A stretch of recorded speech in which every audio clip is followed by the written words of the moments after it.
ভালোবাসা আছে, সুন্নাত আছে, ওই ব্যক্তিকে আপনি কখনোই লক্ষ টাকা ঘুষ দিয়ে কোনো কাজ করাইতে পারবেন না। এ মুসলমান, এই জন্য আবার আপনার মদিনাওয়ালা কামলিওয়ালা কাউসারওয়ালা বললেন, এ দুনিয়ার মানুষ শোনো, সন্তানটার আগে তিনটা আমল শিক্ষা দাও। এক নাম্বার হলো হুব্বি নবিয়্যিকুম, তোমার সন্তানের মধ্যে, সন্তান সেইটা ছেলে হোক কিংবা মেয়ে হোক, তার সিনার মধ্যে রাসূলুল্লাহর মহব্বত ঢুকে দাও। ওই সন্তানটা কখনো তোমার বিরোধিতা করবে না। ঠিক কি না? তাহলে বলেন তো দেখি, যে সন্তানটা আজকে পিতামাতারে ভাত দেয় না, পিতামাতার সঙ্গে খারাপ আচরণ করে, আপনি কি ছোট্ট বয়সে আমার রাসূলকে চিনাইছেন? কি চিনান নাই? চিনাইছেন? চিনান না। এই জন্যই তো বলে বুইড়া, নিজে ভাত পাইলে ওষুধ কিনতে পারলে তোমারটা কিনে দেবো, খালি খুব কুরুক কুরুক করে কাশো। বলে কিনা? বলে কিনা? যুবক, তুমি একটু তোমার সন্তানের দিকে তাকাও তো। তুমি তোমার সন্তানদের কোলে নিয়ে মানুষ করতেছো, তুমি যখন পথ দিয়ে হাঁটতেছো, সন্তান যদি বলে আব্বু পাটা লেগে গেছে, একটু কোলে নাও না, পিতা কোলে নেয় কিনা? নেয় কিনা? আহারে, তুমি কি তখন একটু ভাবলে না? তুমি কি তখন একটু ভাবলে না, চিন্তা করলে না? আমার পিতাও আমাকে এইরকম আমার হাতটা ধরে পথ দিয়ে হাঁটছে, ঠিক কিনা? তুমি যখন খেতে বসছো, মা তুমি যখন খেতে বসছিলে, তোমার পাশে তোমার কলিজার টুকরা সন্তান, তুমি একটু গোশতের টুকরা যখন মুখে দিতে গেলে, পাশে তোমার কলিজার টুকরা আব্দুল করিম ভাই, মা ওই গোশত টুকরা আমার খেতে মন চাচ্ছিল, মা মুখের মধ্যে নিচে, পিতা মুখের মধ্যে নেছে, গোশতটা ফিরিয়ে তাড়াতাড়ি সন্তানের মুখে তুলে দেয় কিনা? ঠিক কিনা?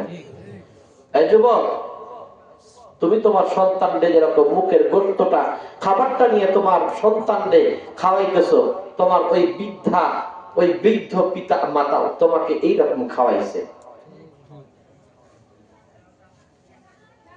তুমি কাকে এখন গালি দিচ্ছ, কাকে দেখতেছো না? চিন্তা করার দরকার আছে কি নাই?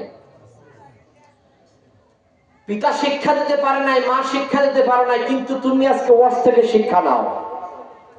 যুবক, কাকে কষ্ট দিচ্ছ? পিতা মাতাকে খবরদার কষ্ট দিও না। পৃথিবীতে যদি শান্তি পেতে হয়, সুখ যদি পেতে হয়, বিল্ডিং বাড়িতে যদি ভালোভাবে থাকতে যদি চাও, ওই পিতা মাতাকে সম্মান দিয়ে, শ্রদ্ধা ভাজন, সুন্দর কথা বলে পিতার সাথে মাতার সাথে চলো, দুনিয়ায় ইজ্জত পাবা, আখিরাতে ফার্স্ট ক্লাস জান্নাত পেয়ে। যুবক, পারবেন কিনা বলেন? পারবেন কিনা বলেন? পিতা মাতার সাথে বেয়াদবি করেন না। এটা কার শিক্ষা? আল্লাহ তার রাসূলের মাধ্যম দিয়ে শিক্ষা দিচ্ছে।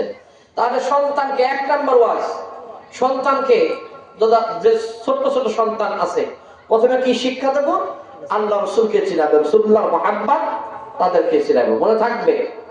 দুই নাম্বার, ও আহলি বাইতিহি, আহলে বায়াত, রাসূলুল্লাহর মুহাব্বতের সাথে আহলে বায়াত কারা? রাসূলুল্লাহ সাল্লাল্লাহু আলাইহি ওয়াসাল্লামের বংশধর, তাদেরকে চিনাইতে হবে। তিন নম্বর হলো ছোট্ট বয়সে সন্তানকে কোরআনুল কারীমের শিক্ষা দিবেন। কিসের শিক্ষা দিবেন? আমাদের তো আজকাল আপনার অভ্যাস হয়ে গেছে, হ্যাঁ, আমাদের সন্তান মেয়ে হোক আর ছেলে হোক, তাদেরকে মাদ্রাসায় দিতে চাই না। এটা টেন্ডেন্সি কাজ করে, হলো মোল্লা যদি বানায় তো পরের বাড়ি যায় মিলাদ করবে আর খাবে। ও খাবে কি আর আমারে খাওয়াইবে কি? ঠিক না? ঠিক। ও মোল্লা কি কিনে করবো, কয় টাকায় পাবে, ও কি খাবে, ছেলে মেয়েদেরকে কি খাওয়াবে আর আমাকে কি খাওয়াবে? আমি আমার সন্তানরা ব্যারিস্টার বানাবো, ডিসি বানাবো, এসপি বানাবো, ইত্যাদি ইত্যাদি। সে নিজেও মানে কোটি টাকার মালিক হবে, আর আমি আরামসে পালকের উপর বসে বসে খাবো। সন্তানরা এদের মাদ্রাসায় দিতে চায় না। কিছু দিতে চায় না, মাদ্রাসায় দিতে চায় না। কিসের শিক্ষা দিতে হবে? কোরআনের শিক্ষা। কিসের শিক্ষা? এ মুসলমান, সন্তানে যদি কোরআনের শিক্ষা যদি দেন, আপনার দুনিয়াবে কি ফায়দা হবে আর আখিরাতের কি ফায়দা হবে, একটা হাদিস শোনায়া দিই। তাফসীরে কাবীরের মধ্যে আল্লামা ইমাম ফখরুদ্দীন রাজি রাহমাতুল্লাহি আলাইহি বিসমিল্লাহির রহমানির রহিমের তাফসীর করতে গিয়ে তিনি একটা ঘটনা নিয়ে আসলেন। হযরত ঈসা আলাইহিস সালাম সন্তানকে যদি আপনি কি করেন, সন্তানকে যদি আপনি কোরআনের শিক্ষা যদি দেন, মনে করলেন আপনি ইংরেজি পড়াইলেন, বাংলা পড়াইলেন, বড় একটা অফিসার বানাইলেন, আপনি কবরে গেছেন, এই সন্তান দ্বারা আপনার কি ফায়দা হবে বলতে পারি না। কিন্তু একটা সন্তানকে আপনি যদি কোরআনের শিক্ষা যদি দেন মুসলমান, আপনার কি ফজিলত হবে, কবরে যাওয়ার পর আপনার কি ফজিলত হবে শোনেন। তাফসীরে কাবীর প্রথম খণ্ড ইমাম ফখরুদ্দীন রাজি রাহমাতুল্লাহি আলাইহি একটা ঘটনা নিয়ে আসেন। হযরত ঈসা আলাইহিস সালাম একটা কবরের পাশ দিয়ে যাচ্ছে, একটা কবরের পাশ দিয়ে তিনি যাচ্ছে, যাওয়ার সময় দেখে ওই কবরের মধ্যে শাস্তি হচ্ছে, শাস্তি হচ্ছে।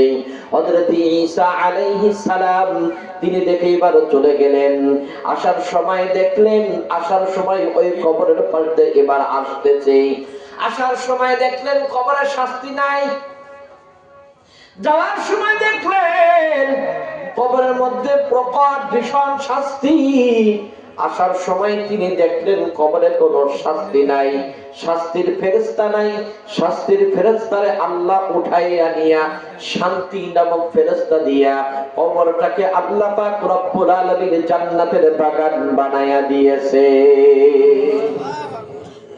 হযরত ঈসা আলাইহিস সালাম আল্লাহর কাছে বললেন, রব্বে কারীম আল্লাহ, বুঝলাম না অল্প সময়ের মধ্যে আমি এই কবরের পাশ দিয়ে যাচ্ছিলাম, যাওয়ার সময় দেখলাম কবরের মধ্যে শাস্তি হচ্ছে, ফিরে আসার পথে দেখলাম কবরের শাস্তি নাই, কারণটা কি গো আল্লাহ?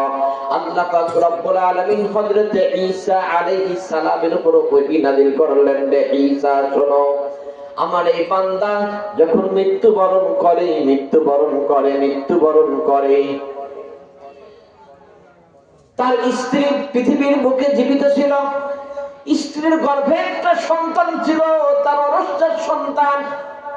এই সন্তানটা যখন পৃথিবীর বুকে ভূমিষ্ঠ হইল, এ মা তুমি আজকে শুনে নাও, তুমি তোমার সন্তানদের সর্বপ্রথম কি বাক্য শিখাইবা, কোন জায়গা তুমি দিবা। মারে আমার, খালারে আমার, মনোযোগ দিয়ে শোনো শোনো শোনো। ওই মা কি করলো, আস্তে আস্তে সন্তানটারে বড় করাইলো, বড় বানাইলো। সন্তানটা যখন একটু হাঁটতে শিখলো, গুলি গুলি পায়ে হাঁটে, মুখে কেবলমাত্র কথা ফুটছে, ওই সন্তানটারে মা বলে, বাবা ওই যে দেখা যায় মক্তবখানা, ওই মক্তবে যাও, মক্তবে যাই তুমি আল্লাহর কালাম পড়া শিখে আসো। হযরত ঈসা আলাইহিস সালামের উপর নাজিল হয়েছিল কোন কালাম? কি নাজিল হয়েছিল? কি নাজিল হয়েছিল? কোরআন। কোরআন নাকি? হ্যাঁ, তাওরাত, জাবুর, ইনজিল। কি নাজিল হয়েছিল? ইনজিল। কি নাজিল হয়েছিল? ইনজিল। মা পাঠাইলেন মক্তবে যাও, পাত্রের কাছে চলে যাও, যাওয়ার পর তুমি শিক্ষা গ্রহণ করে আসো। মায়ের কথা মতন সন্তানটা চলে গেলেন। এই যে আমাদের দেশে এখন মক্তব পড়ানো হয় মসজিদে মসজিদে, তখন আপনাদের ধর্মশালায় এইরকম ধর্মের শিক্ষা দেওয়া হতো। সন্তানটা চলে গেলেন, মক্তবে চলে গেলেন। যাওয়ার পর উস্তাদজির কাছে যখন বসলেন, উস্তাদজি এবার সর্বপ্রথম তারে সবক দিলেন। কি দিলেন? সবক দিলেন। সন্তানটার এবার উস্তাদজি বলে, উস্তাদজি বলতেছেন, বাবা তুমি আমার সাথে পড়ো বিসমিল্লাহির রহমানির রহিম।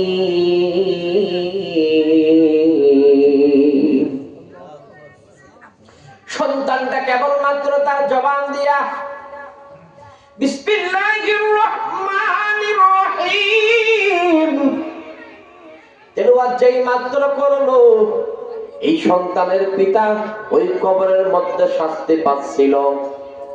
যেই মাত্র সন্তানের মুখ দিয়া বিসমিল্লাহির রহমানির রহিম তো বের হলো, সঙ্গে সঙ্গে আল্লাহ বলেন এর জিবরিল আমিন দেখছো পৃথিবীর বুকে, ভূপৃষ্ঠের বুকে, এই যে ভূগর্ভের মধ্যে আমার যে বান্দারে কবরে শাস্তি দেওয়া হচ্ছে, যে বান্দারে আমি আল্লাহ শাস্তি দিচ্ছি, ওর কলিজার টুকরা সন্তান মক্তবে দিয়ে আমার কালামুল্লাহ তেলাওয়াত করতেছে।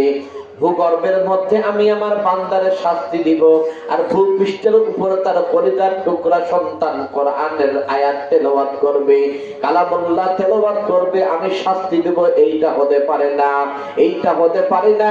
শাস্তির ফেরেশতারে উঠাইয়া দাও, শান্তি নামক ফেরেশতা তার কবরের মধ্যে পাঠাইয়া দাও। ওই সন্তানটা যখন বিসমিল্লাহির রহমানির রহিম পাঠ করলো, সঙ্গে সঙ্গে কবরের আযাবটা বন্ধ হয়ে গেল।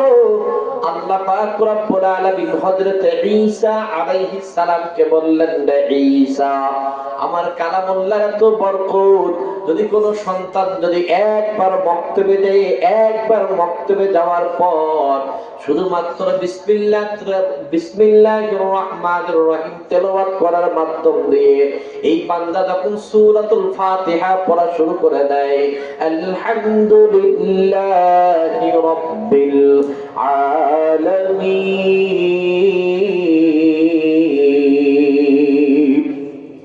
তাফসীরে কাবীরের মধ্যে ইমাম ফখরুদ্দীন রাজি রাহমাতুল্লাহি আলাইহি তিনি লেখেন, এ গুনাহগার উম্মত, আল্লাহর বান্দা, আল্লাহর কোন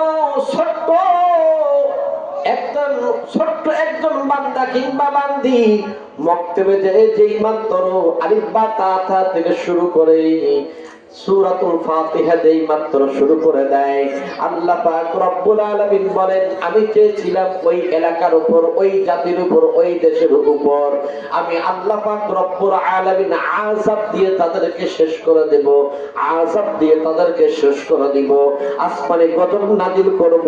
কিন্তু ছোট্ট বেগানা মাসুম বান্দা বান্দি যখন সূরাতুল ফাতিহা তেলাওয়াত করে, আল্লাহ পাক রব্বুল